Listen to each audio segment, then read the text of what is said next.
Welcome back to the 10th floor. It's me, Matt. Hi, everybody. It's Kat. Good morning. We've walked into the waiting room and, well, we have some news. It's What's good that? news. It's great news. Not only has the list of people that are going to show up at the convention expanded, but Elizabeth will face absolutely no consequences for any wrongdoing that she has done over the course of the last several weeks. Keeping somebody hostage against their will. A pregnant woman.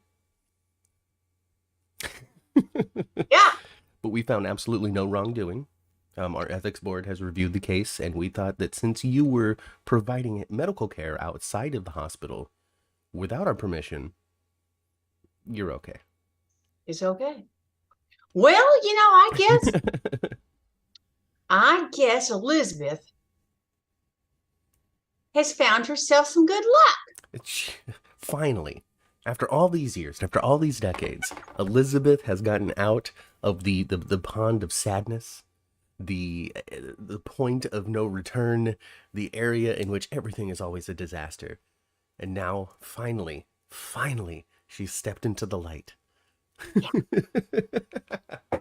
She indicated this week that she kind of wasn't even mad at her parents anymore.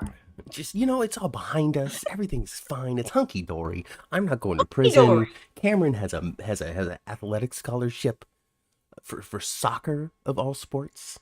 He's going to join the United States Olympic team. He is. Gonna run out there to California. Gonna go hang out with Robin. Gonna hang Patrick out and with Emma. Robin. Yeah. Anyway, hey everybody, welcome I back hope to he the makes 10th some floor. sweet nothings with Ooh. Emma.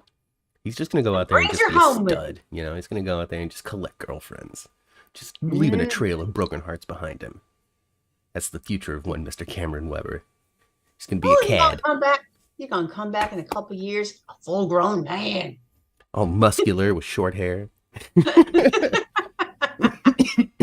Excuse me, my goodness. Don't be joking. Oh gosh, I just choke on my own coffee.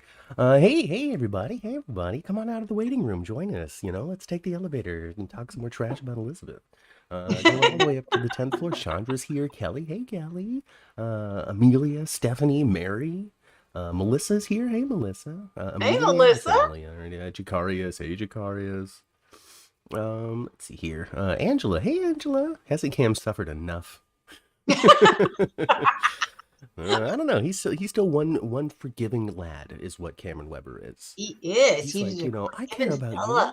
You're still my friend, even though you broke my heart into a million pieces, a million and one pieces, a million pieces, a million little pieces, and I'm still picking them up. But that's okay. You hurt me so bad, I have to leave town. I have to go all the way out west, and maybe the ocean, the Pacific Ocean, will just blast me into happiness. I'm just gonna stand there on some lonely pier, listening to the waves hit the beach, only the way that the Pacific Ocean can. It's sandy, not rocky. It's much more calm. Could be warm in places, but the water is cold. It's where I do my best songwriting, where I think about how you broke my heart.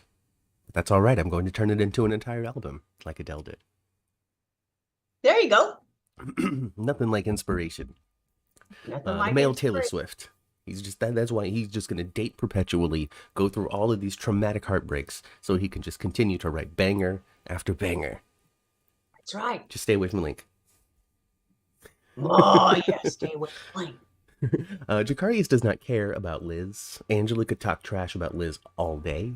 Apparently Elizabeth is not everybody's favorite character right now.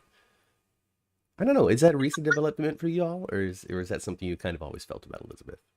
You know how hard, fast, and true to your heart people hold their character opinions no matter what happens over the decades.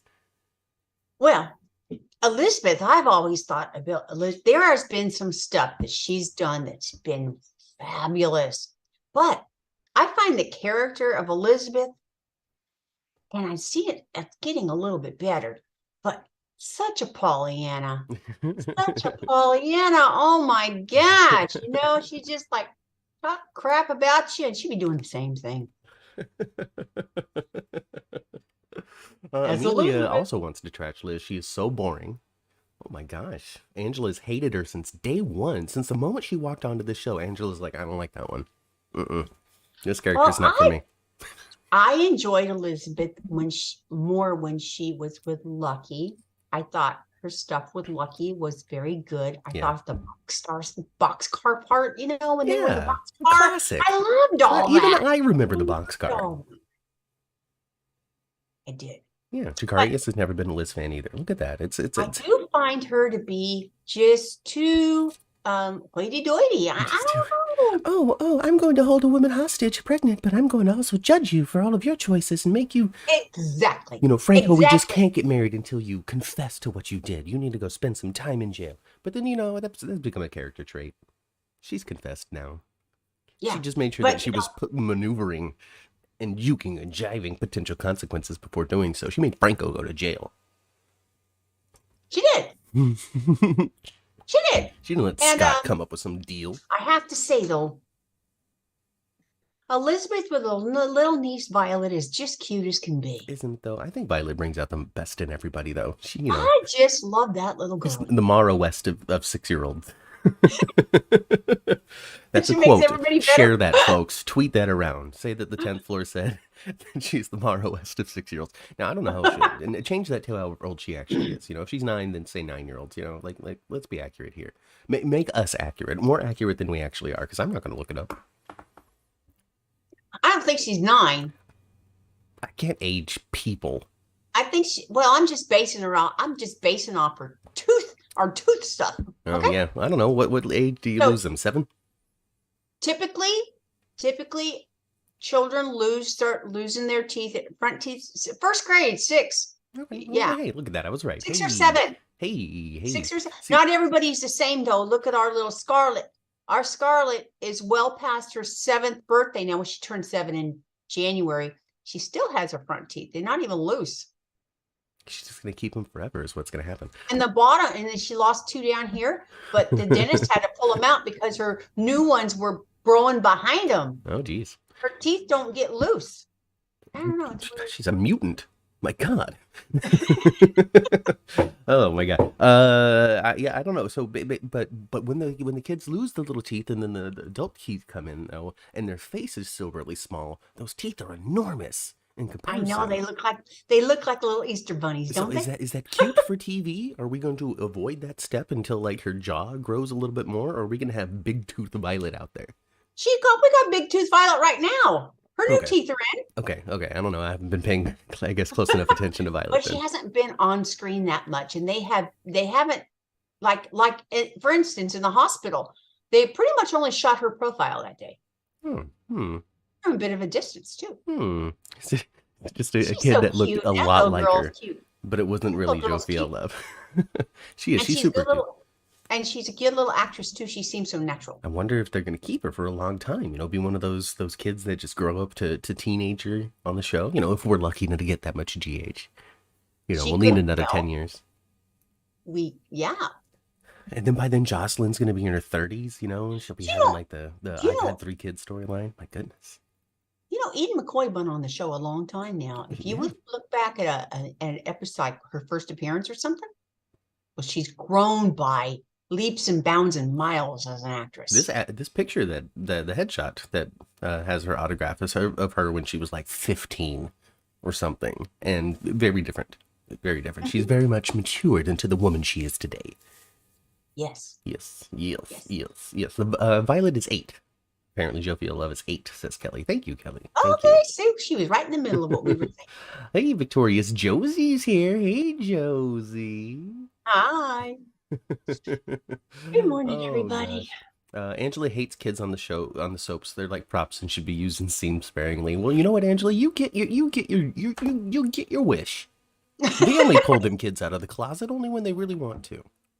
Sometimes they don't even let them come in the room. They just leave the audience to believe that they'll be upstairs in a little closet. How many times? Like it's the standard in this soap reality. This is the normal parenting, to just leave your kid in a room and then go check on them at the end of every conversation. Right. Like, I'm gonna go check on Wiley. I know. And then they happen to be nearby. You send them like on the other side of the room with a packet of crayons and a cookie. Yeah, yeah, just go color. Hey, why don't you go sit at the bar at Kelly's while mom and dad have an intimate conversation? Go get Yes. yourself a hot chocolate, you know? Hmm. I do wish that they would mix it up some. I gotta say, when it comes to like the I'm gonna go check on so and so, they rely on that line to excuse a character out of a scene too much. I think they gotta find a way to mix it up, you know? I'm gonna go get Wiley a snack, Yeah. you know? Or make it real reality. Oh man, I gotta poop. I'll be right back. Or that, you know? Hey, I gotta use the bathroom. You figure this out. I'm gonna. So silly. You're ridiculous, Mom. We haven't seen Rocco in forever. Well, no, we haven't seen Rocco in forever. And Dante was referred to him as a teenager twice this week. Oh yeah, he's full on 16 now or something, right? And he's Rocco's going to show up. Rocco's going to show up. Maybe Rocco will show up and he go and take, this would be kind of cool, actually. Rocco could show up and he's going to take Cameron's spot at Kelly's. Ooh, maybe. I don't know. He's still pretty young though. He's I guess he could do it. He can't run the place. You know, we need a new Kelly's manager, and maybe it'll be Esme when she moves above it eventually. Oh, it's not good enough for her, you know. So there's a lot of chatter. But it's nice to hear that Kelly still has rooms up there. It does. They haven't mentioned those in a long They time. haven't referred to a room above Kelly's in ages. Yeah, they haven't had somebody live up there since Mike or something, you know, like a long time ago. Long time ago. Long time. So that's neat. Maybe they'll build a little set. Maybe. We haven't seen Aiden in forever. Listen, folks, we haven't seen a lot of these kids in forever. All right, we've seen Donna recently, and that's like it. Yeah. And that's Donna, right? That the little one, the one that looks like Sunny, that's Donna. That's not Avery. No, that's Donna. Yeah. The Maurice Bernard twin? Yeah, that's Donna. No.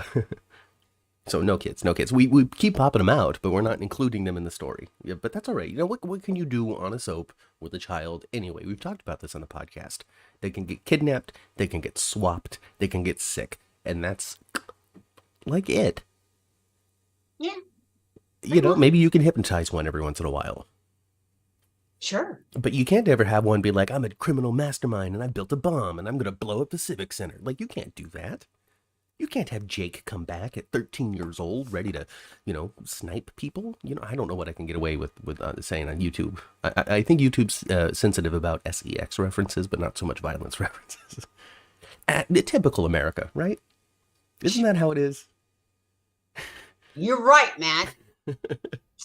I tell you, sometimes, and don't get confused, I'm a proud American. However, I think sometimes we're freaking embarrassing. Holy crap. It's okay to be real. All right, you don't have to. It doesn't have to be like we're 100% great. There's nothing wrong with this place. That would be wildly inaccurate, Mother.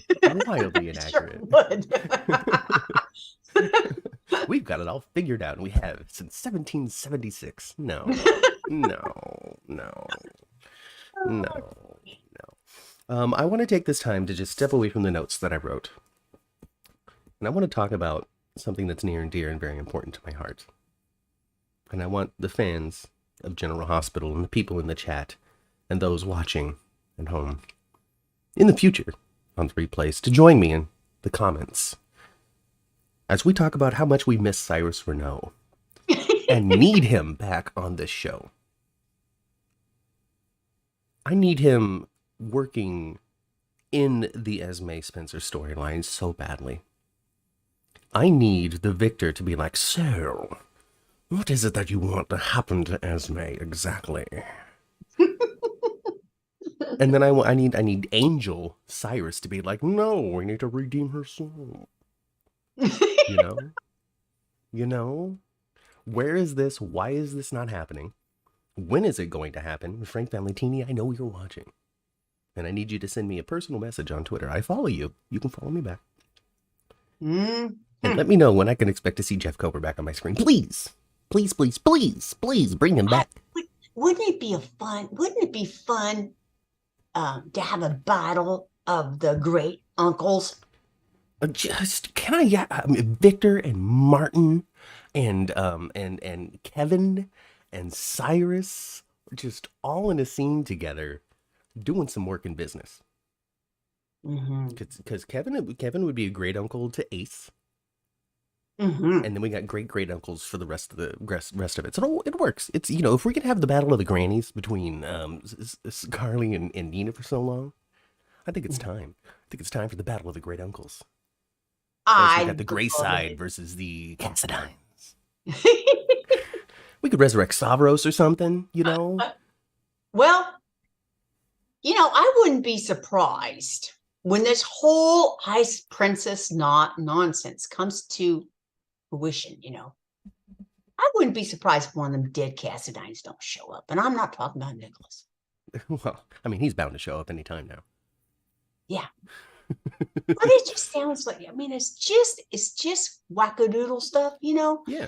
It's wackadoodle Cassidine, Ice Princess stuff to have Stavros, or maybe even Mikos, maybe that old one. Dude, I think we'd have to recast him at this point, but yeah. Yeah, Reverend Knuckles And then Cyrus. and then I would love, like, if Miko showed up, I would love, like, and maybe I'd like her for a second if she did this. Alexis can, like, run to him and then slap the crap out of him. How Yeah, dare you? I want the Batman. Are you doing Cyrus or Sean Connery there? Asks Angela. You know, I haven't. So my Cyrus impression is it's nowhere near the truth. I don't know why it comes out the way that it does, but it does. It comes out that way, and it's not right. It's not accurate. It's nowhere near what Jeff Kober even sounds like. But it's just what I do. I just kind of, Kind of does a little bit, though, to a Maddox. degree. It's You know what? extremely exaggerated, like all of your impressions are. Yeah, you see what it is sometimes I feel like I'm treading on the territory of offensive with it, because he has an affectation to his voice, which I assume is because he has to wear this hearing aid so he doesn't hear that well. I had a great aunt that didn't hear well, and over the years of progression, the tone of her voice changed It did. as she could no longer hear how she was sounding, and she I don't know what to call it. I don't know what to describe it. I don't want to call it the deaf accent or anything like that. Well, they do have a certain way of enunciating. Right. Deaf people do. And so I hear that a little bit. It's barely there, but I hear it a little bit in Jeff Kober. And I'm just trying not to be offensive. Anyway, whatever. There's a lot of people in the chat that don't miss Cyrus, and then there's a lot of people in the chat that absolutely do miss Cyrus. Oh, Uncle Evil Ponytail, that was delicious TV Oh right God, the heartless ponytail, Uncle Mom. Evil The heartless Ponytail. ponytail is what you called him for 2 years or however long it was that he was on the show. Just every time he came across, oh, well, there's the heartless ponytail once again. Oh, the heartless ponytail almost killed Sasha. Lucy and Cyrus's in-laws would be some fun to watch, says Melissa. Yeah, it would. Tyrone, I don't know what Cyrus would have in mind once he gets out. Maybe he will help stop Victor or take down Pikeman, or help it. Cyrus is unpredictable, and that's the fun part, right? Mm-hmm. I'm all for, when it comes down to it, if I had to pick between a redemption between Esme and Cyrus, I would pick Cyrus in a heartbeat. I would much rather see Cyrus be redeemed in some capacity and continue to be on the show, helping the heroes rather than being an antagonist. I still too. want that Hannibal Lecter style thing, where he's just like, I'm going to use my criminal mastermind to help you, Jordan, in these endeavors. Like, I want it. I want it. I want it so badly. I would write it. Frank Valentini, please offer me a job. Speaking of that name, Jordan. Yeah. You gotta scoop in and try to be kissy face on carriages for a second, huh? Oh, thank you, Amelia. I haven't done voiceovers, but I would like to. Call a casting director and let them know I exist. So Jordan. So here's the thing with Jordan and in connection Curtis. The big issue between this triangle between Portia, Curtis, and Jordan is that they've just known each other for too damn long. Like after 20 years, we really need to move on to find other people to spin around, because it doesn't matter who is being paired with who in what sort of situation. Even at this point, if Jordan and Portia were to realize that they have an undying love for one another, it wouldn't work out because there's too many secrets. Like, we gotta move on, Look, folks. tell you who Curtis needs to be with. And it's not a stranger to him, but at the same time, he didn't know her 20 years ago. This woman's right there at the bar, behind the bar, been there since day one of Savoy. Nika? He should be with Nika? He should be with Nika. Oh, that would be adorable. You know, Alondria would love the hell out of that. She'd be so excited. She'd do a backflip on the set. She'd read that and be like, Curtis and Nika kiss? What? Oh my, you know, if that happened, we'd have to reach out to her immediately. Exactly. You know, I'd be like, hey, Alondria, tell us what it was like to kiss Donnell Turner. How many times did you have to do it? Did you only get one time? Or did you purposefully mess it up a couple of times to be able to do it again and again? Uh-huh. And scoop.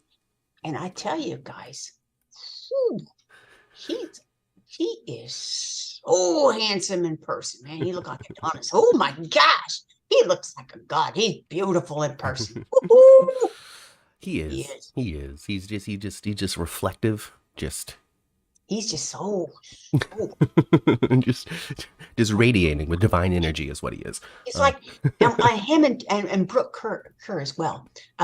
Both of them. I mean, like, you think they're beautiful on TV together. They're so, yeah. You think they're beautiful on TV. My gosh, they're so stunning in person. And like, I was actually trying, I was looking at their arms and of course their faces, but I was looking at all their exposed skin, just trying to find some kind of flaw on them. It's not there. Ain't got any. No, not a mark. Not any. Nothing. Not a blemish. Nothing. Just flawless skin from fingertip to top of the head, man. It's so pretty. You know, it's the Disney provided skincare. Is my guess. I don't know.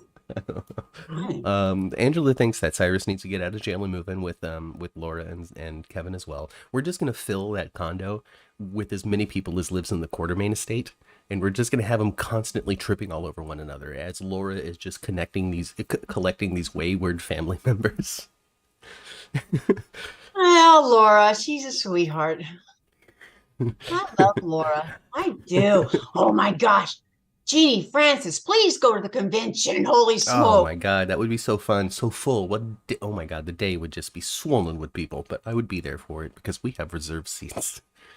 We sure do. Oh man, I would love for Jeannie to be there. I'd love for John to be there. Man. Jonathan Frakes, yeah, I would love for Jonathan Frakes to be there too. Wouldn't that be great? Just Jeannie and I would Jeannie like Francis him to be there Jonathan. too. Actually, wouldn't it be cool if Jeannie was there and we happened to see Jonathan because he was with her for the day? Yeah, he's hanging out at the bar. Wouldn't it be cool if John were there and we happened to see Katie there as well? Katie? Wouldn't you love to meet Dixie, Matt? Oh, yes, absolutely. John Lindstrom and Katie McLeod. That'd be great. Yes, I'd be like, hello, hi, my name is Matt. And then I would have my phone and I would be like, oops, I hit the record button. So what's it like being here? Oh, yeah, that's great. Did you know that Dixie and Tad are just the most amazing thing that's ever happened in my entire life, you know? I mean, and then, like, you also did these beautifully wonderful scenes with David Canary. Like, you just classic soap moments that just lived in my heart, my mind forever. And I just want to know, what's it like being you? Yeah. So I know that you've been directing recently. What's that like? Just tell me all about your life. Can I put this on the internet? Or Katie, just come on our podcast. Oh, goodness. Just one can dream. Can't we? And you know what? You know what we're good at? Matt and Kat. Mother and son duo. Right here on the 10th floor. We're good at wildly dreaming. We are. But you know what? If you don't dream, how can you achieve? If you can't envision where you could be, how can you possibly get there? It's true. Yeah, you know? That's some RuPaulisms right there. It's not. I made those up. That sounds like something RuPaul would say. There's also a lot of people that don't like Laura. You know what song popped in my mind right now when you were saying all that? What's that? Even though I know he's in jail and he ain't a good person. R. Kelly. I believe I can fly. Oh, goodness gracious. Oh, no. Please don't ever compare me to R. Kelly again. Oh Well, God. I'm not comparing you to him at all. I'm I just saying make good choices with my friends, the okay? song reminded me of that. Uh, um but he's a shameful individual in the jailhouse right now where he belongs. Oh gosh. So there are people that don't like Laura. I would say that's probably a recent development. I'm just gonna assume. I'm not gonna ask this time. And a lot of it's connected to what she's doing with Esme, because Esme, in people's hearts and minds, is just a character that we cannot ever, ever, ever say even good morning to.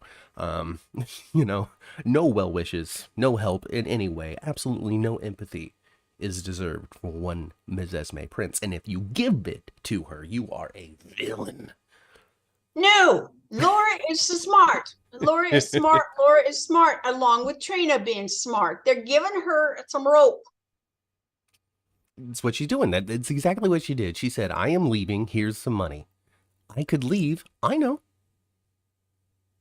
And then I'll find you, and then we'll take the baby from you, and then and we'll know what we're dealing with. Rope, that's all she's doing. She's observing. See, here's the thing about Laura, in my opinion, in my heart and in my mind. Okay, number one thing is she is the most soap-aware character on the canvas. There is something about the character of Laura Collins that is able to see the dramatic soapy nonsense that is playing out in front of her and yet still fit in with it entirely. It is a wonderful, wonderful, wonderful characterization, and they do a great job of making that consistent all the way through. I give you an example for she sat down and had one conversation with Holly, and then it was pretty much like, hey, Robert, she's been compromised. Uh-huh. You know, like She's very intuitive. She's just so soap intuitive. She knows when there's some soapy BS happening. So, because she's been to the college of Luke Spencer. That's why. You know? So, when it comes to this soap ESP, which Monica Quartermain has a little bit of as well, you know, I guess you just get to a certain time on the soap opera where the character just kind of becomes self-aware to a degree. Or they do it both ways. They make it very cartoonish, characterish, kind of like Lucy and Scotty. Uh-huh. Lucy and Scotty have been on there forever. Their brains have fried. They've been on for so long. Lucy really hasn't turned all that much. She's always been the kind of same person. Just the goofy comic foil. Yes, where Scotty has made a slow progression to that. That's because he sounds like this now. Well, yeah, Scotty was a little haughty back in the 70s. No, I'm not saying you're a slouch now, Ken, okay? You got to tame that hair a little bit, but... If it wasn't for all of this, maybe they'd write him a little bit differently, but I don't know. Well, I don't know. I think Ken is a genius by doing that, though. I mean, if he's leaning into what it is on the page, you know... If he leans on the page at all, he don't hardly read it from what we've been told. I don't care what I'm doing. You can't fire me. I'm Scotty F. Baldwin. I'm putting words in his mouth. You know, he's not like that. He was on the show. He was very pleasant. He was so kind and nice to do it. Who are we? And he gave us a half hour out of his day to just bumble through the history of GH. You know, that would have been a lot better if we were more prepared. You know, if we had been like, so in 1972, you did this scene with Lee Majors on a guest spot in MASH. I don't know. I make up a bunch of stuff in there. Well, maybe with our next guest, we will be a little more... we'd be a little more prepared. Yeah, we'll be a little more prepared. You know, I might be able to watch a video or two. And then, you know, Angela's an experienced interviewer. Maybe she can give us some pointers at some point as well.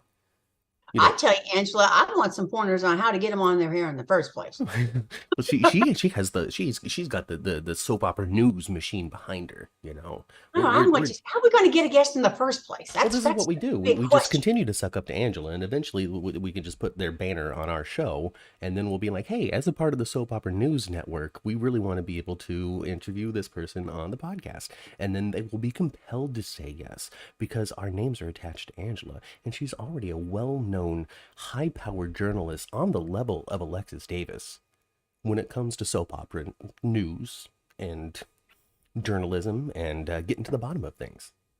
Right, Angela? Right? Because I don't know, that girl been around a long time and she's, got a bunch of kids and stuff. You would think that she would know what to do with a man a little bit more. No, She, no. no, she's terrible. With Gregory, God, no. she's terrible. I'm your friend. Gregory, she was Friend, terrible. tell me what's happening. I'm your friend. You owe it to me. You owe it to me as your friend to tell me what's going on in your life. No secrets. You're dying. You're dying. No, he's dying, Mom. You think he's dying? Oh, yes. What else would he be trying to hide? Well, I don't know. Maybe he got the same thing that Victor does and he's embarrassed. Oh, Angela, we've been trying to dig up that contact for quite some time. The question is, how do you get them to actually reply to the email? That's the main one, Well, it's not always easy to find an email address either that you would think that they might actually see. Yeah, I know. What we also need is over 1,000 subscribers. I think that would help as well. So, tell your friends to subscribe. Please. Just, Please, thank you. just, yeah. But Just hey, if we were able to secure a couple more interviews, then maybe we would be able to get those 1,000 subscribers. Can you imagine, Ma, if we were finally able to get Adam Huss on? That would be amazing. That would be great. If we were able to swim through the waters of GHPR in order to actually make that happen, to talk about his contributions. Yeah. Adam said yes, and then he had to say no. Pulled out at the last second. And that's okay. I understand. It's fine. We're okay. We're totally happy talking to you guys. Like, don't feel disparaged. No, it's just our dumb little podcaster dreams to be able to talk to the people who are making the show that we talk about. That's all. We're dreaming some more. That's all. That's all we do. Amelia suggests that we pay them. Hey, the more you contribute to our coffee budget, the more you contribute to our coffee budget, the more we might be able to make that happen. Oh, Lordy. We ain't broke folks, okay? We are broke folks. Oh, we understand, Angela. When it comes to Adam, we're totally understand exactly what happened with Adam Huss. I'm not going to get into the greater details live on the air because I don't think that's fair or whatever. It's not necessary. But no ill will. I'm not hurt at all that he wasn't ultimately able to come on. Things are things. One thing that I learned in wrestling pretty early on, because I know this is silly, but these are my references. When I was doing wrestling, these big ideas would come about, or there would be interest from somebody that has some notoriety to their name, wrestled in WWE or something like that. And there's a lot of like, oh, well, we could get this person to do this, and there's a lot of excitement over it. But then ultimately something might happen, and it often does in the wrestling world, where those dreams aren't able to manifest. The money isn't there, the time isn't there, the scheduling isn't there, the person pulls out, whatever it is. And so the mantra becomes, And sometimes, Matt, back then when you were doing that stuff, it'd be show night and they just didn't show up. And they just didn't show up. It happens. It happens. I'm sure it happens all over the entertainment world, just especially bad when it comes to like a local independent wrestling scene where what consequences are you going to face? None. So, but by that nature, the mantra becomes nothing happens until it's happened. That's true. So, like you can get excited for something can be on the agenda, but that thing there's no guarantee ever. Even if you've given some money or something like that, there's still no 100% guarantee that the thing is going to happen. So nothing happens until it has happened. And that's just something that you got to live with. And sometimes wonderful things happen that are completely unplanned. Yeah. Right? And like Vincent Irizarry. Yes. We were like, we're going to talk about all my children. And then his people reached out to us saying that Vincent would love to be a part of this. So, it comes both directions. Yeah. So, awesome. Anyway, whatever. What's going on? We ain't broke, says Tyrone. No, we're not broke, but we ain't got no extra money, that's for sure. Exactly. I mean, going to the convention's a stretch. Yeah, even going to the convention's a stretch, but you know what? Right here in California. I can drive happen, though. It's going to be so fun. It's still a stretch. It's so fun. Oh, gosh, it's going to be so much fun. I promise I'll get a haircut and a beard trim by then. Because when we saw Stone Cold and the Jackal, what was their compliment, Ma? Ooh, what a nice beard. I don't think they would say that this time. Yeah, you're a little too Grizzly Adams right now. It's all right. It's okay. I'm leaning into my winter phase. It was very cold in LA this winter. Weird, huh? The whole state of California was just what the heck happened here with the It was flooding it and was the rain and the the rain and the rain? And it's going to be, what's it going to start doing again on Tuesday, man? it's the it's the Oh, it's going to start raining again. yeah, of course, it's going to continue to rain all the way through May probably. It's the atmospheric river year, that's all. That's all. I know. See, that's what we need to happen in Port Charles, okay? We need to have the atmospheric river season where it's just constantly pouring rain. The levees break. We have a flood. That is some fun disaster that we need to have in Port Charles. Frank Valentini, I hope you're listening to this very unstructured. You know what it is? This week just wasn't all that interesting, so there's not a lot to talk about this week. So we're just talking about the show, huh? Well, yeah, it was well, the Mercer's ball is popping off in the next 2 weeks, and it's a little lull right now, right? The anniversary is popping off, the Nurse's ball is popping off, so it's a little lull right now. It's going to take off like a spaceship. It is a spaceship. Yeah. What do you think? I'm a little entertained by Ashby having a thing over her head and being paraded all over town. Oh God, do you think that it's gonna get that far? God, that's some Game of Thrones stuff. Oh God. I do want to clarify, just in case you do think this, Amelia. Amelia, we are currently not at the YouTube level to get paid for this, and we never have been. No. The entire 3-year history coming up on 4 years next week. Is it next week? It is next week. Next year, 4-year anniversary next week. Look at that sneaking up on us.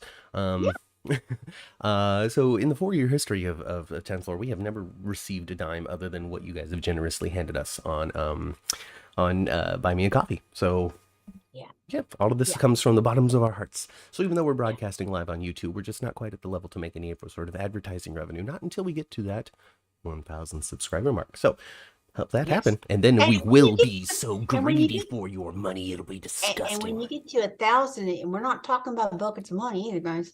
Oh no, not at all. Not at all. Pennies, not at all. Okay? Now I will say that I think the audio version of this podcast might have slid into advertising something or other. Now I've never heard an ad, but I have heard that people have heard an ad. Really? So I'll have to do some digging and investigation into that. So if you have heard an ad on the on the audio version of this podcast, let me know.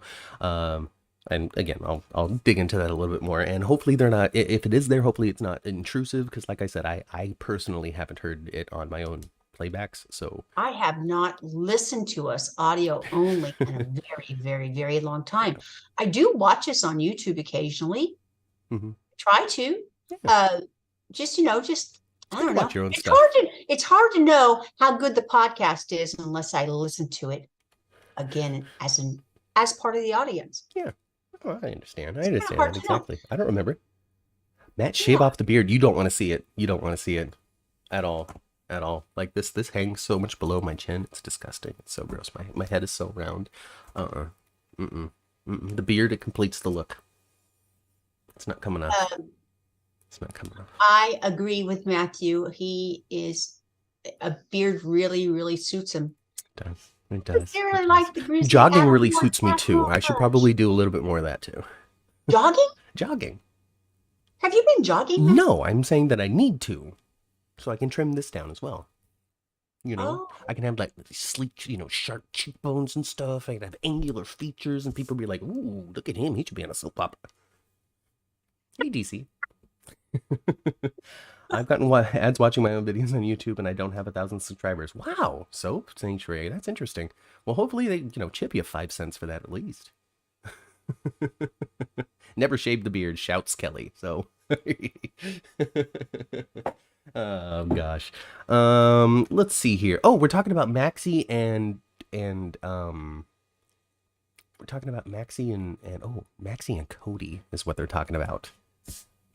All right, I got to jump on this Maxie and Cody bandwagon. Not the I want them together bandwagon, but I've got to talk about the detractors who are like, ew, icky, gross. How could they? They're related?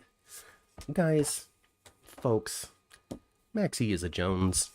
She is not a Scorpio. Mac is her stepdad, I guess? Yes, Mac is her stepdad. Is her stepdad. Yeah. Cody is her stepdad's biological son that she has never known her entire life. It's not gross. I don't think it's gross either. I don't want it to happen It's because I want gross. Spixie 2.0. But Now, like stepbrother and stepsister, if they've been raised together and they grew up like brother and sister and they get together, I find that to be icky yeah, because they had an established right. brother sister You know, relationship, it's an like, established one. remember But getting Clueless? together as adults and not having that kind of history, Not even knowing each other. exactly. I don't feel the same Yeah, way. no, no, no. She calls Mac dad just because Mac raised her. But Imagine, even then, she still kind of calls him Mac a lot. she does call him Mac a lot. She calls him dad a lot. You And know, if that Frisco Jones wasn't such a deadbeat dad, she probably wouldn't call him nothing but so you Uncle know. Mac. While the love, the familiar relationship is there, there's a "you were my father, you raised me," those sorts of speeches and stuff. It's not. It's just that the connection isn't there for it to be icky, even between Maxie and Mac. Like, I'm not saying Maxie and Mac dating, but you know what I'm trying to say. Yeah. It's fine. It's not gross. Oh gosh. No, I don't want to see Maxie with no Cody. That's for doggone sure. What I No. want to see Maxie with is No. who she's supposed to be with. No. Spinelli. Yes. Yes. Pixie 2.0 is exactly what we need, and that's exactly what I need people to call it as well, because we're putting Spinelli in a second version of a popular relationship. There's no way you can't call it 2.0. That's so right. techy. He's so techy. And I know the last couple of weeks, Mr. Bradford has been at Prospect Park, so he's probably going to be part of the nurses' ball and stuff. I love it. Yes. Yes. Yes. Who's getting naked on this nurse's ball? That's what people are speculating. Who's going to get naked? Yeah, who's getting naked?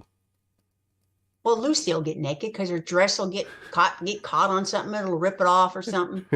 And then, of course, then there's going to be Milo and his group, right? Well, yeah, they're bringing back Milo, so I guess they would have the reason why you bring back Milo for the nurse's ball is for a magic Milo scene, right?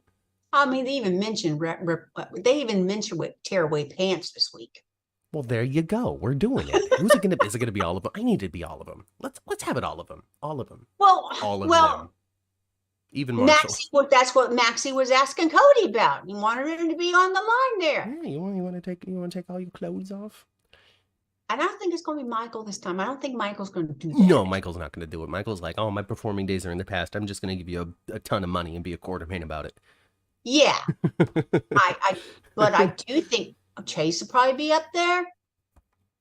Cody might be up there. Maybe the stupid Dex will be up there. Yeah. He can put on his pants long enough to rip them off. He has a hard time putting them on.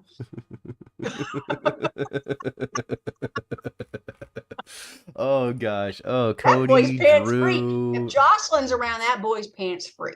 Ugh, Dex, yes. I don't know, Ma, because they just hook up so much, Ma. I know. They just, and I understand that it's not a negative criticism. It's an observation. I'm not saying that it's wrong or it's bad or anything like that, but but General Hospital, can't you imply it? Can't you imply it once in a while? It's not even that. It's not even that. It's just I don't. All of these hearts and all of these emotions and all of these I love yous and we're gonna be together and just the amount of just doing it that they do, it just lends to just really one real type of connection. And once that connection starts to get a little boring because it's been 8 months, as it does in human life, the honeymoon phase. Yeah, you gotta have you have to have a layer of intimacy underneath that intimacy. Yeah, well, they tell each other the truth, I guess. He's like, oh, I don't want to do this. But then it's also ultimately about, but I want you to stay in town so we can continue to bang. Well, yeah. I fear for the future. That's all. It's one of those relationships that if there isn't always a constant element of danger within it, all of the excitement will go away. I don't know. I do see somebody get hurt though in the next couple of weeks with this. Somebody's going to get hurt at the pikeman thing, and I'm fairly certain it's going to be Jocelyn. Now that she's now that she knows, and then everybody is pretty much like, Michael's like, well, if anything happens to her, and it's like, nothing's ever gonna happen to her. I'm Dex. I'm gonna save her like I always do. I'd You know rather what die. Michael should have said right there? What's that? Michael should have said right there, well, I Hey, spent Nikki. 3 years in a hospital bed thinking nothing was going to happen. Ooh, yeah. I beat a woman over the head with a piece of wood and killed her, or hit her with an Yeah, axe or something, when I thought yeah. nothing was gonna happen to save her life because of this mafia nonsense. You don't know. You didn't really live this Don't life. know. You don't know. You've been living You this life for 6 months. I've been living it for 20 years. Ooh, that's the line. know. Mm-mm, mm-mm, that's the line, General Hospital. Yeah. 100% though. Jocelyn's definitely getting hurt in the Pikeman deal. She's going to be there to observe because all of her family's involved. You know, Dex is there and Michael's going to be involved and Sonny and yada, yada, yada. She's going to be hiding behind some sort of barrel. There's going to be a shootout, a third party coming in to try to take out both sides. Miss Wu takes that as her moment, whatever. Jocelyn's going to take a bullet. I think so. It's going to be a mad rush. This big is what surgery. they can do. So, well, when Lulu wakes up and vacates the bed, they put Jocelyn in it. I don't think they're going to stick Eden McCoy in the refrigerator anytime soon. she's so central. I mean, Eden McCoy, I really do have to applaud you. I don't know how you have the time. Did you give up something in your life to be as big of a part of GH as it is right now? Was this just the benefit of, you know, winter break? I don't know how you are able to do college and the volleyball and the soap as much as y'all. I bet you Miss Eden is doing all her courses online. She doesn't have to go to campus to do her classes. And I bet she only goes to campus Yeah. for practice or know. games. Eden McCoy, you do follow us on Twitter. I don't know if you actually watch this thing, but you follow us on Twitter. Let us know. How do you handle this? How do you juggle this time? Yeah. I mean, and you know, try to be descriptive in the 150 characters or whatever you have on Twitter, as much as you can. You know, like it's hard, it's a juggle. You know, that's not the Has she detail said I'm that looking for. You know, is she going to be at the convention? I don't I haven't remember. seen their picture yet, but I haven't looked today. She's not playing volleyball this year, says Angela. So there you go. Oh, Got the answer there. She gave a why? volley. Here's the thing, Ma. All right, let's take a look And at this. I Let's take heard a look she's at him. damn good. Let's take a look at him, Ma, and I'll tell you exactly why without even having to talk to her.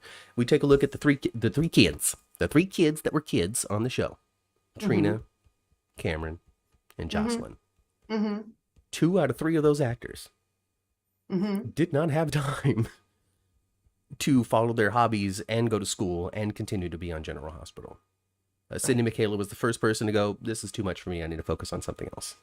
Clearly, William Lipton has made the same choice. Eden McCoy, however, let go of something else to stay on GH. Yeah. Rather than letting go of GH to do the other stuff. Oh. I mean, that's what I think, at least. Maybe. Well, you know, something had to give, right? Mm-hmm. Something had to give. Chandra says, as a college about instructor, she could be taking online or Learn Anywhere blended courses. She teaches Learn Anywhere courses. So there you go. It's the 21st century, right? Yeah, well, she can have her laptop right there at the studio, and some downtime that she has there, she could be doing school stuff. Right? Nikisha, you're right. Jocelyn said, I want to be a doctor, and she never mentioned it since. Oh yeah, I remember that too. Oh my God. Oh goodness. She's too busy. She's too busy hanging out with Dex. I don't know what to say about all You that. gotta have your pants on to go do things in the world. It's true. Oh goodness gracious, mother. It's true though. You're absolutely right. You're absolutely right. Eden is one of those most committed. Eden is the one of them that is most committed to acting as a career. William Lipton wants to do more music, says Angela. I'm with it. We've seen William Lipton perform live. We've seen William Lipton perform on the show. We've heard William Lipton perform on soundtracks, you know, YouTube videos, that sort of stuff. That man is talented. We've heard William Lipton sing backup To to me. Matt Cat. Yeah, to me. That was so fun. Yeah, he said, tell me more. Did you get very far? You know, yeah. Yeah, it was so fun. Tell me Oh, more, so tell me fun. more. Like, does he have a core? Well, I do sincerely still hope, even though clearly Cameron is on the way out. He's doing his goodbye tour. He's having a big goodbye party next week in which somebody's going to get hooked or something. I don't know. Probably not. I don't think a hook. I think that I think the hook's dead. I think Hook's if done. anybody's hooking, it's a different kind of hooking going forward. Hey yo, hiya! Sasha's life really takes a turn.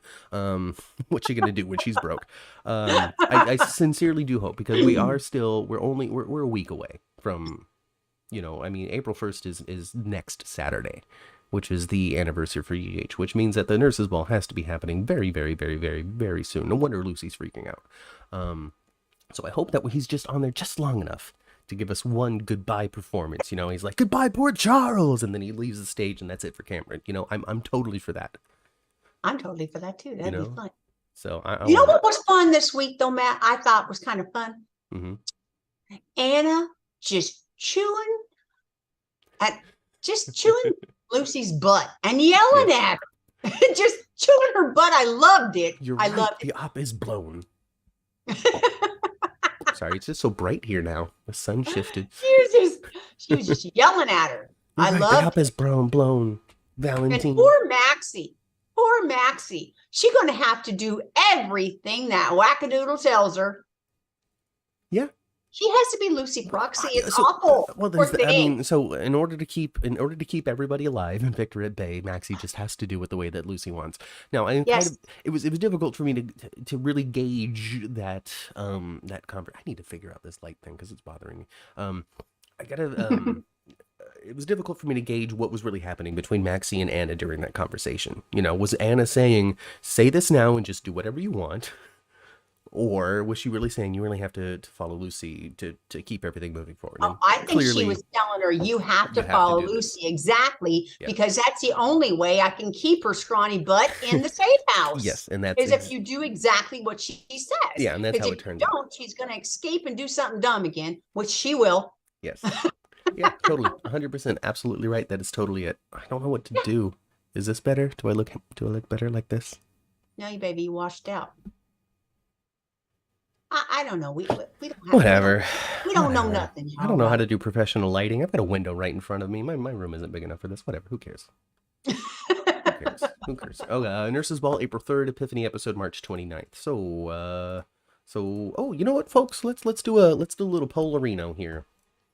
All right, start a poll in the chat. Will Epiphany move or pass away? Question mark. Move. All right, because here's the thing. GH has given us two very realistic outcomes of this Epiphany departure that is looming on the canvas. They mentioned her just about every day this week. So they've talking about her a lot. They're definitely letting us know, Epiphany's coming up, or reminding the audience that she's a character, reminding us that she's involved in a number of people's lives. They were doing this whole ridiculous Elizabeth thing that we were making fun of at the top of the podcast, with the morality review, in which Epiphany did not submit a letter on Elizabeth's behalf. And wasn't there another person that had said that they were called her and she didn't pick up something? I'm not sure about that. Perhaps. I'm not going to say that didn't happen. I just don't recall it. But it is on 5 days a week. A lot of people say a lot of things. It's easy to misremember. Anyway, so there's that. And my but then a couple the poll, of days, y'all, is I think she's going to be passed away. And then a couple of days later, Friday or whatever, during the wonderfully emotional bonding episode between Trina and Marshall, which I loved, absolutely love it, because I love Marshall and I like that relationship. He mentioned that she's applying to schools outside state, whether it be Baltimore or somewhere else. I'm just happy for her, even though, clearly he's sad that she'd be moving away and he doesn't know how he'd be able to maintain the relationship. Yes. So I feel like they've really presented two very possible paths, and I just don't know which one they're going to take. Mom and the poll, 81% in favor of Epiphany likely passing away. So, well, I think that's what's going to happen. I do. I think that's what's going to happen. For Epiphany to just, I think they've kind of already done. They've already had her pass. Mm-hmm. They they've already been and Marshall said she's been accepted at several. Yeah. Okay. So that path of being a doctor, I think, is there, and that's that's good. Mhm. That's good. But a recast for the Epiphany is not good. It's never the recast just won't even come close. It doesn't matter who it is. The recast won't come close. So I think that they really need to have her pass away. Yeah, it's entirely possible. The chat is reminding us that we need to read more, and the answer's already out there. You stupid moronic idiots is the exact quote that they said. They called us stupid moronic idiots for not reading Soap Opera Digest, and Frank Valentini's words on the subject about how we know what's going to happen. But you know what? I'm kidding. They didn't call us stupid moronic idiots. But the reality of the situation is Mom and I don't go out there looking at soap news because of the heavy amount of spoilers that exist in just basic reporting. Yes. We like to go for the ride and do our speculation. I'm not saying don't tell us what's really going on in the chat. Contribute all you want. I don't care. It is what it is. It's a TV show. I'm not going to get all bent out of shape if I know what's going on. But for the most part, we're not out there reading the Soap Opera Digests and devouring the interviews and stuff. I mean, maybe that could bring a different level of information to the podcast, but we've never really set us up as like, come here for your heavy news. When it comes to soap updates and what's really going on in the world. This is just our reaction, our thoughts, our conversation about the soap that happens every week. So when it comes down to it, I'm just not positioned to read the fact that we know what's going on, because I'm taking this as a what am I seeing in front of me every day standpoint. So if I irritated anybody by not knowing what was going on and just wildly asking poll questions that most of you already knew the answer to, I'm sorry, but that's just what we do here on the 10th floor. Yeah, that's what we do. I enjoy watching General Hospital with some element of surprise. Of course, you've been watching it forever like I have. Sure, you can predict it to a certain degree, but I have watched it both ways too. Previous to the podcast, I used to be more of a spoiler kind of person, a little bit. Yeah. I used to get the Soap Opera Digest in my mailbox years ago. Yeah. But I find that I enjoy the show more. Yeah. Without the spoilerific kind of stuff. And I'm not saying that like Angela said, oh, I just sent you the link, I'm so sorry. No worry, no apologies necessary. Please send me articles that you find are interesting. Chandra sends me all kinds of stuff about Jeff Kober. Which is super awesome. So, please don't feel limited in what you might want to send or talk to us about or anything like that. I don't want to be discouraging. I was just trying to, let everybody understand and know why I might not have known already what was going on with Epiphany next week. And the answer is, Ma, very sad. Well, but expected. Yeah. Exactly. Yeah, so Angela, okay, great. Angela says she gets it. She has to live in spoiler world just because of her job. And that makes a lot of sense. If you're coming at it from like a hardcore reporting standpoint, or, a real air of legitimacy that we're not bringing on the 10th floor, I totally understand that. I totally do. You know what it is? For me, I don't have the attention span to do that, to do research on a regular basis, and I'm a tad bit lazy as well. And it's not because I'm uninterested or anything like that, but just the idea of dedicating myself. Okay, this is the 2 hours that I'm going to spend this week pulling up old articles of Soap Opera Digest from 1998 to learn a bunch about Brenda and Sunny, so Mom and I can do a special on a Wednesday about their history and yada. It's not in me to do that, and that's why I didn't finish college. It's homework. I don't want to do homework. I want to sit here and be charming.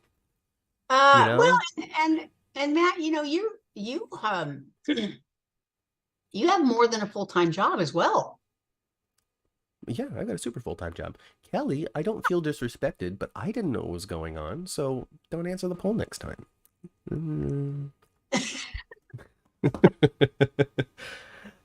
Amelia, unchain Jeff Kober from your basement and let him back on the show right now.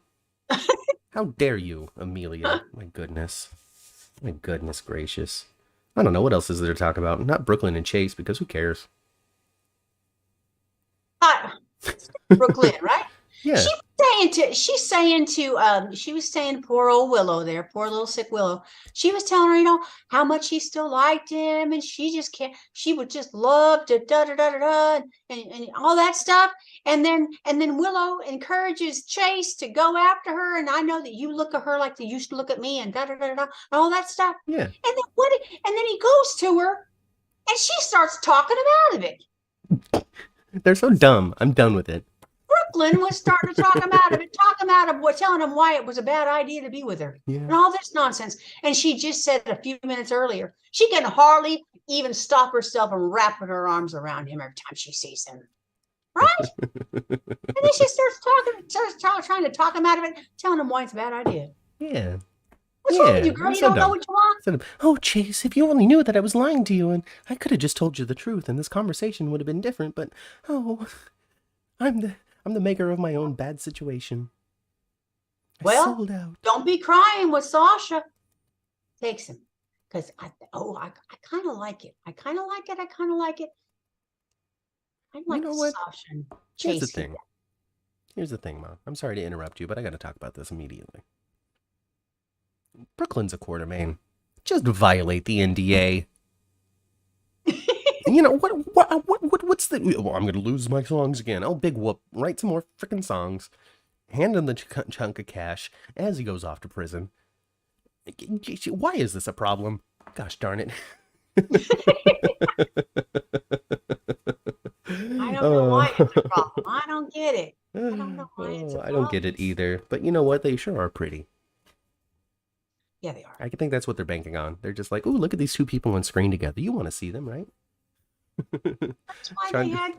That's why they got Chase and Dante having 3 scenes in the shower for nothing. It's true. I can't. Just sauna scenes with Chase and Dante. Hey, Carolyn, welcome to the show. Carolyn says that she saw Roger last night. Roger Howarth, I guess, or Tristan Rogers. Probably Roger Howarth. Where'd you see him? Where did you see him? And then she also said that she told him about our podcast, and now he has our Twitter page. Hey, Roger Howarth, Roho. You know, if you're following us, great, I'll check it out. You know, all that kind of stuff. We like Roger Howarth. We're Roger Howarth fans. Now, if we were to have Roger Howarth on the show, I would talk to him primarily about Franco, not about Todd, because I don't know much. I would talk to him primarily about Franco and a little bit about the transition into Austin and how he feels about it. Of course, he would say, oh, I like him. He's fun. It's so great to be different.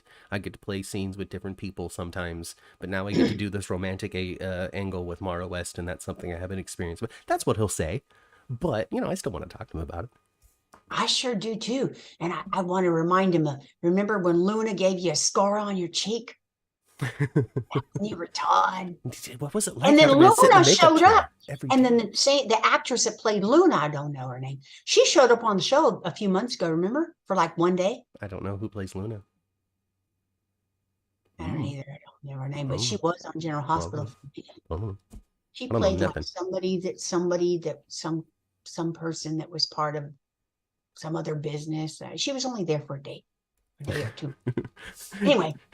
Mark M says it's a shady Sunday. It's not a shady Sunday on the 10th floor. It's a very bright, sunny Sunday on the 10th floor. You can see how pale and washed out I am in the camera today. But shady Sundays are back in full force at 1 o'clock Pacific time. It's James Lott Jr. They sure are. Comes back after a long hiatus of his GH Spotlight. I saw that. So him and Frank on at 1 o'clock today. So in about 45 minutes from now is when their broadcast is going to start. So we're going to try to be respectful and be finished by then. I'm sure we'll be done probably in the next 15 minutes. Frank? Is Frank going to be on there with him? I'm pretty sure.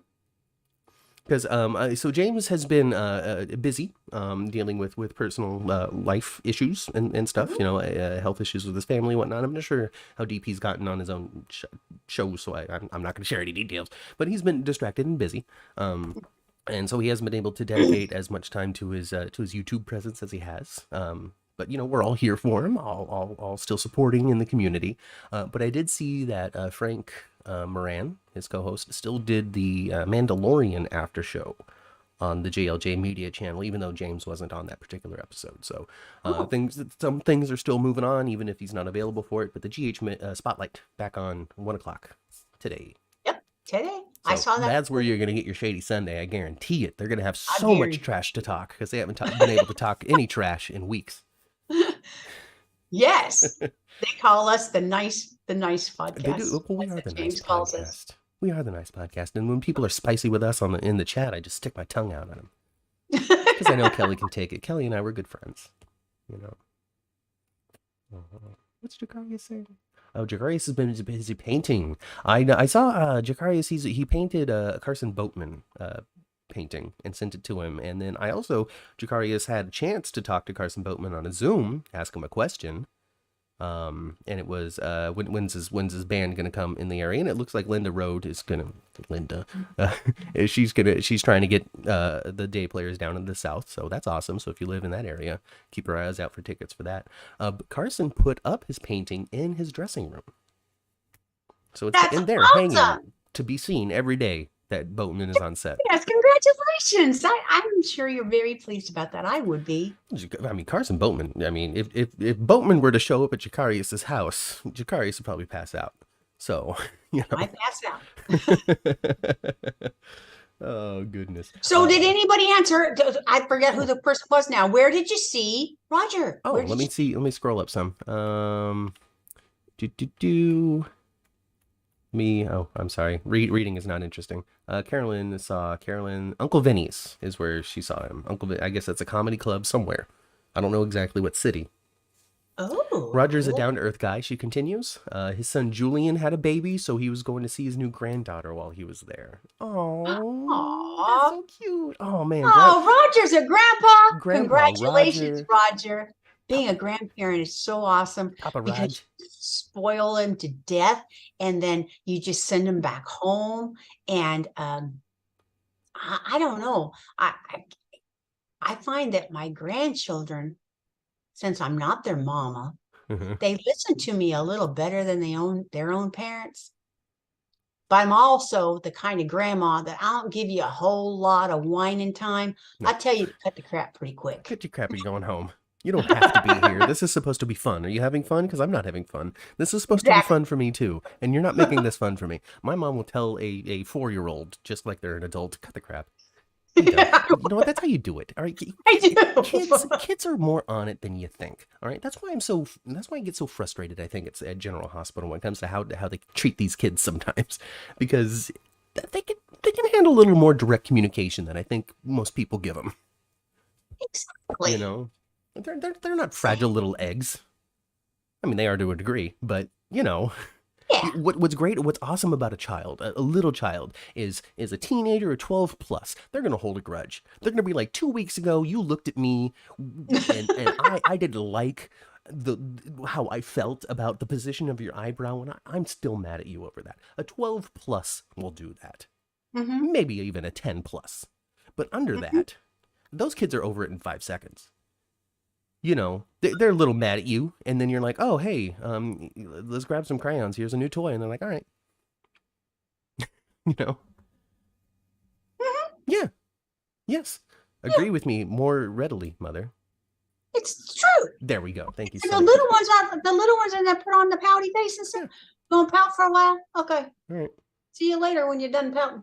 I don't And care. they'll get over it. They'll stop pouting when they realize it's not working on anything, and they're like, all right, well, let's go have some fun then. Let's go do something else that's a good time. Chandra says, I'm like Mama Cat when I deal with my nieces and nephew. I love to spoil, but I don't play. I mean, you know, it's so funny. It's so. Wanda Sykes has a really funny joke about the phrase "I don't play." You know, is people grow up and then like adults don't play anymore. You know, playing is weird for adults, and it's because of the phrasing like don't stop playing with me. Don't play. And it's I don't know. She does it a lot better than I do. I tell you what, though, you guys, I need to calm down a little bit because last week I have to calm down a little bit. I'm one of those grandmas. I'm a big dancer. I dance a lot. So I'm not a professional dancer. I've never been a professional dancer. I just happen to have been born with a little bit of rhythm. Thank you, Jesus. Anyway. Anyway, so I dance a lot with my granddaughter. I dance a lot with both of them, but the littlest one is over here a little bit more than the other one. So anyway, so I've been we do this thing where we take off our shoes and we just have socks, and then I have no carpet downstairs. Yeah. So we do this thing like we run across the house and then we slide. Yeah. Okay, so I was doing that a lot with my granddaughter. Yeah. Oh, gone, you guys! I almost busted my hip last week. Oh, goodness gracious, mother!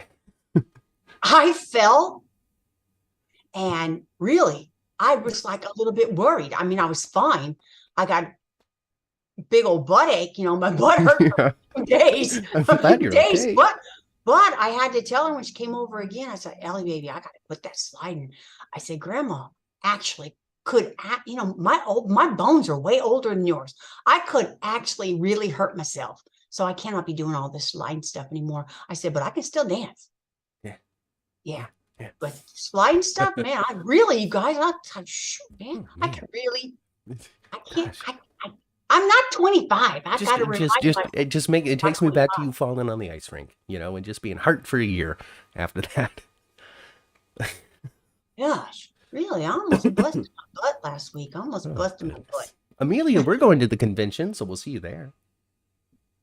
Who's going to the convention? Amelia. She needs to book at the hotel.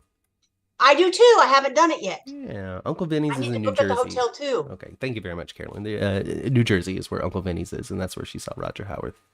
And now we know where his family lives.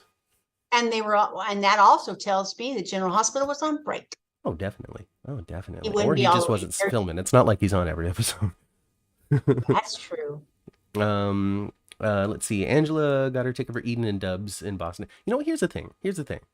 All right. I know that Dubs is a nickname for Carly, for Laura, right? Mm-hmm. But I don't know why I know that. I don't know how I know that. I don't know where I learned that.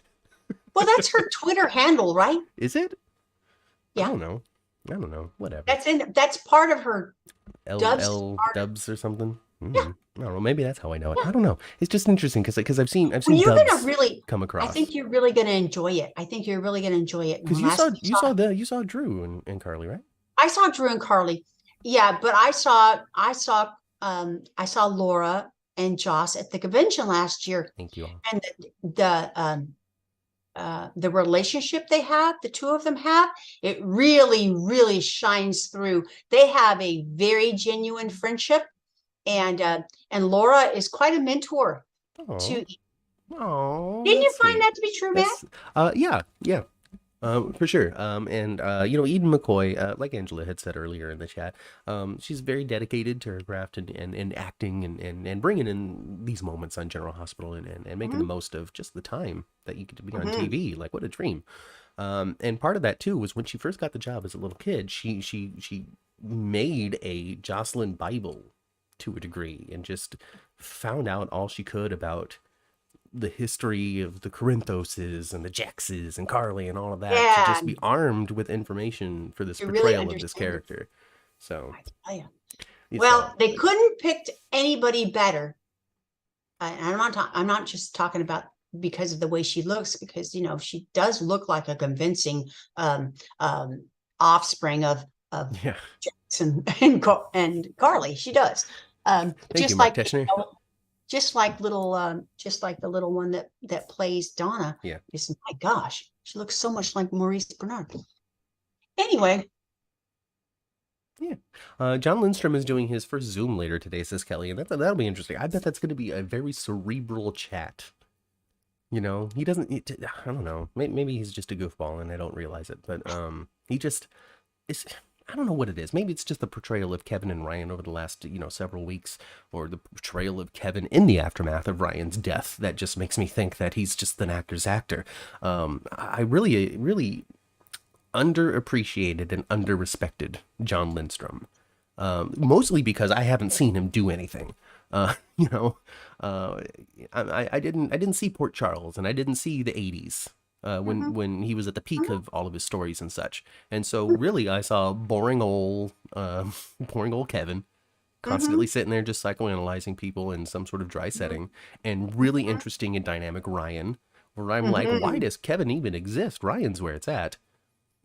But now, my godmother, just the layers. And I want to continue to see it. I don't want him to get over it quickly. I want to continue to see him be hurt. His scene with Felicia.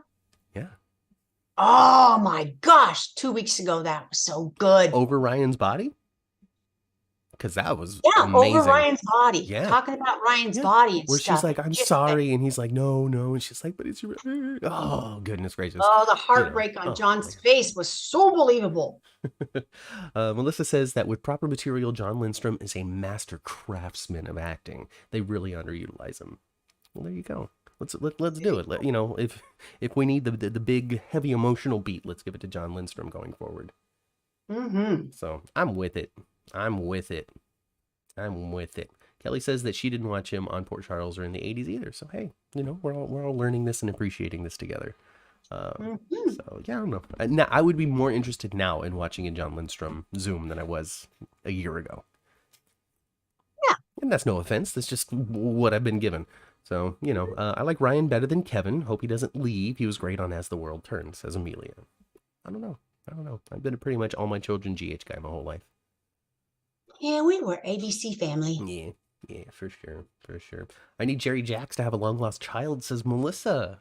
Maybe Dex will be Jerry Jacks' long-lost child. He's going to be somebody's long-lost child, right? He sure is. We're pretty all sold on that.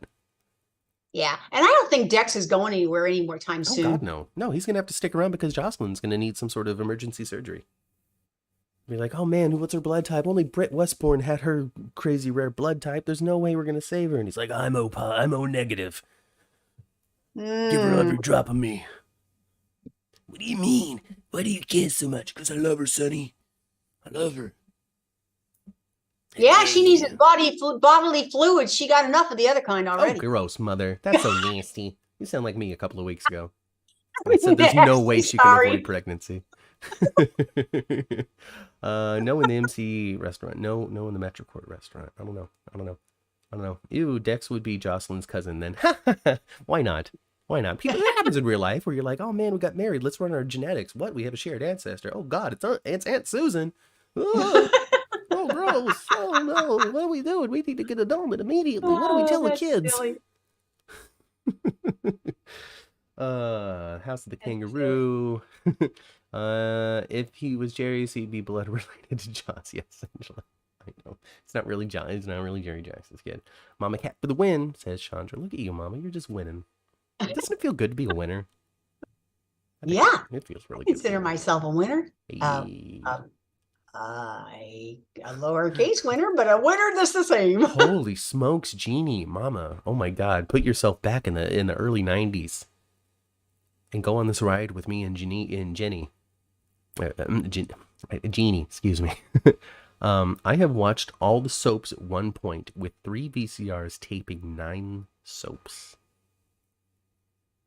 Wow. How does it even happen with old-timey cable? Like, did you have to have 3 different, oh my gosh. You recorded 3 different bunny ear antenna feeds? Well, there was cable then. I mean, well, yes, but how do you get 3 different channels baked into your house back then? You got a splitter. 3 different boxes. You got a splitter. Wild. You got a splitter. Wild. My late father-in-law was like ahead of his time with all kinds of media technology stuff. He loved that crap. He had like 6 VCRs hooked up at the same time. He had a mess. Yeah. When you were little, Matt, he even had more. Yeah, I know. He was the first person with TiVo. I remember that. First person I knew with TiVo. He had a VCR in 1977 when I met the family. No one knew what a stinking VCR was yet. He still had a Laserdisc player. Yes. Even probably until you cleared out the house. I didn't buy the Laserdisc player, but I found some of the Laserdisc. That was how I watched Star Wars for the first time, was on the big projection TV with the 3 colored lights at the bottom and on Grandpa Carl's Laserdisc. There you go. Yeah, he was ahead of his. He did all that stuff. He had so much of that junk. Oh my gosh, he loved it. And he had like beta, and he had all the different formats and stuff. Yeah. And he had this thing in 1977 called and it was a VCR. Like I said, no one even knew what that was yet. It was called Cartravision. And Cartravision had this big like drawer that came out, and the tapes looked like big giant 8 tracks. Okay. The tapes looked like big giant 8 tracks, and you put it in there. It was like clunk. It was like putting a brick in there, clunk, and then the drawer was clunk. Clunk. Yeah. Wow. And I didn't know what to think when I met that family back in 1977. They Well, were, you know, Grandpa Carl, he's a cinemaphile. He really loved movies. One of the first people I also know, and TiVo, first person I knew that subscribed to Netflix. He was just on the cutting edge of media technology, especially when it he came was ahead of to his time. movies and TV, like broadcast entertainment was really what he enjoyed. Aircrafts and broadcast TV and movies. Aircrafts and broadcast TV. And he used Radios. to, I don't know if you realize this, Matt, but when he was like, before he ever went in the Air Force, so he was super young, like 18, he was a disc jockey. Really? Yes, he was a radio DJ. Man. I wish you wanted to talk to me about he that lost stuff more his than job. sports. He lost his job back then. He lost his job being a DJ at the station because somebody in the military come home. And back then, back they held their then, when you jobs. come back home, you got your job back. You got your job back. And Yeah, if someone Sony else, Betamax. yeah, and if someone, and then if your job had been filled, well, they got canned. And that's what happened to your grandpa. Yeah. That's how he lost his DJ job. He got canned because someone came home. Yeah, the closest thing that we ever had to a conversation about all of that was when he's like, "Oh, you like to do acting in school? Oh, well, come into my office. Here's this is the pen that I got for speech class." And I'm like, "Oh, thanks, man." Hey, he tried. Dex could be Jason's rather than AJ's. The writers don't respect the AJ character enough to keep his character alive. Let alone keep Sonny from killing him. Ooh, Tyrone, so spicy, so angry at AJ being dead by Sonny. Ah, what a tragic storyline. Yeah. Sonny pretty much got by with that. He did. A lot of people get by with a lot of stuff on in General Hospital, though. Yeah. I always want to refer to the location and not the show because I just, pretend like it's a real place. But then I also have to be mindful that there was an actual show called Port Charles. And so I can't necessarily be comfortable saying, oh, that never happens in Port Charles, because then that could be talking about a different show entirely. Yeah. Lee is a radio DJ and has been for 40 years here in the DC area. Wow, Lee, that's pretty cool. Cool. That would be a fun career. Really, that'd be neat. I would love to do it. Matthew got a great radio voice, doesn't he? Thank you so much. I would like to. That would be cool. If I had the time, if I had the freedom of being able to pay my bills and all that kind of stuff, I wouldn't go to a 9 to 5 job. That's lame. I would broadcast every morning. I would have the Matt Morning Show. Me and somebody else maybe. I don't know how it would look out because I don't have time to do it. So there's no point in planning it. But I would totally do it. One of my favorite things in the world was the Sarah Inventing Morning Show. Listen to that thing so much of an inspiration for my broadcast style. So I would do it. So Lee, if you want to, retire and let me have your job, presuming that it pays the bills. Well, thank you so much, Lee. Even thinks I have a good voice. That's really nice. It's experience and recognizing that peaks and valleys are important. There's emphasis in every sentence. You just got to play to that. Just like I said, play. That's where the emphasis was. But you made it fun. Anyway, whatever. I'm weird. I'm tired. I'm getting on the elevator. I'm getting out of here. Maddie in the morning, says Lee. I'm with it. Lee, if you're looking for a co-host, if you want to do 4 hours of drive time morning, or, from coast to coast, Matt and Lee, I'm here for you, man. We can just rip off the basic thing. One of us can do celebrity news. The other person does actual, weird news. Most of it from Florida, because that's where all the weird stuff happens. Is that where all the weird stuff happens? Mostly, Florida man. Florida man does this. Florida man does that. That's where the zombie outbreak almost happened on bath salts. Florida. Florida. Florida. Don't move to Florida unless you're from there or want to be there. You can go to Florida. I've been there only one time, and it was just overnight because I was getting on a cruise ship the next morning. In Florida once. Oh, goodness gracious. Jeannie used to win on radio stations in the 70s and 80s, concert tickets all the time. Gosh, I never participated. There is a radio station out here, and it's actually in Modesto. It's called Cat Country, and it is called Cat Country, and they do giveaways all the time. And I have a family that I'm good friends with, and they win stuff there all the time. The Christiansons win some stuff from Cat Country all the time. Well. Tickets to this and that. Neat. I don't know how to win anything on the radio. I don't have time for that. I got to listen to the radio and call in and all that kind of stuff. I called into the Sarah and Benny, and they put me on the air a couple of times. That's neat.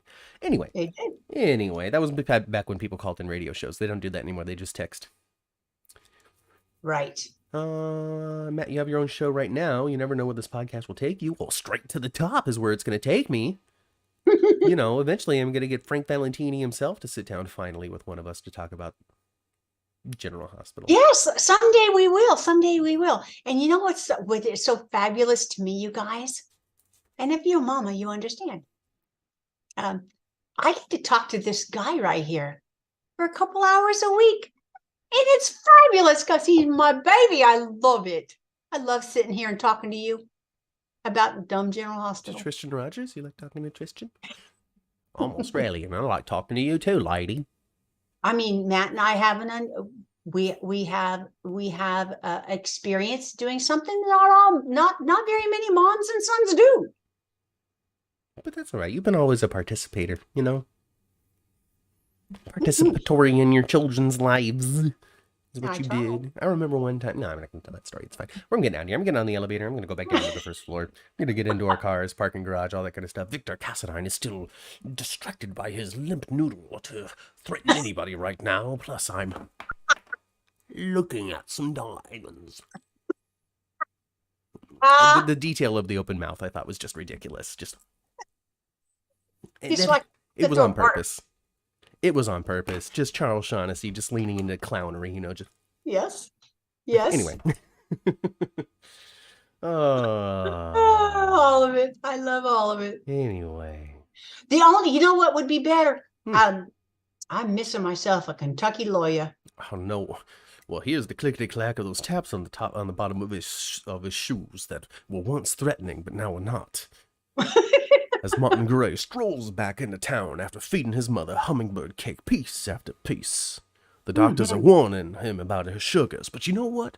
There's nothing that my mama loves more than hummingbird cake, and I'm not going to take that away from her.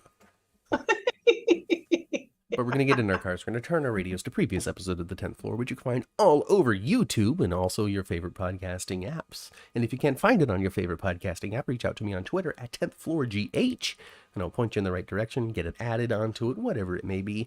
Join us in the conversation on Twitter as well. We talk about GH all week long, Maybe some facts, maybe some retweets, maybe some opinion, maybe some controversy meant to stir the pot to get a lot of views and responses. You don't know. Don't know. Thank you to Angela who sent us coffee during this broadcast. You could do that too. Buymeacoffee.com/10th floor. That's it, just /10th floor. No GH, no podcast. Buymeacoffee.com/10th floor. We're on Instagram as well. I don't do much with it, but whatever. Follow us. Yeah, and we'll see you next week for our anniversary. 4 years. Our anniversary. Oh my gosh, doing so much GH talk. And we'll catch you next time. Running straight ahead toward our 4th year. I know. Like this video, subscribe to the channel if you have not. Leave a comment if you come back to rewatch the glory and the magic. And go spend some time with your families. I've been Matt. I've been Kat. And we'll catch you next time right here on the 10th floor. Bye, everybody. Bye.